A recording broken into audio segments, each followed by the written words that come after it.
Video kali ini saya akan tunjukkan cara tegangkan rantai motor Yamaha MT-15, so jangan lupa subscribe, like dan share komen sekali ya. So first korang kena pegang nut ni supaya dia tak bergerak bila korang pusingkan bol dekat bahagian exhaust. Gunakan spana nombor 19 untuk korang longgarkan bol dekat bahagian exhaust. Kalau tak boleh guna tangan, boleh pijak sahaja spana ni ya. Macam ni tengah ketat ni, pijak. Itu cuba lagi sekali. Nampaknya kena pijak.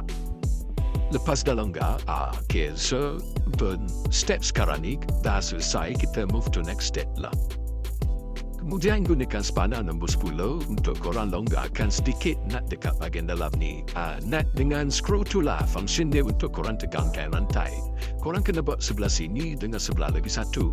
Nanti saya akan tunjukkan. Gunakan spana saiz yang sama untuk korang longgarkan nut ni.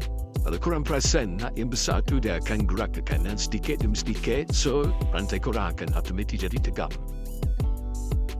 Ataupun korang boleh pusingkan nut kecil tu sambil rasa sama ada rantai sudah tegang atau belum.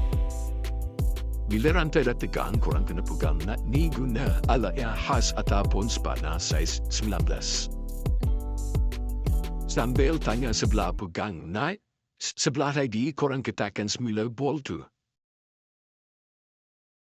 Itu saja, jangan lupa subscribe untuk dapatkan tutorial yang lain.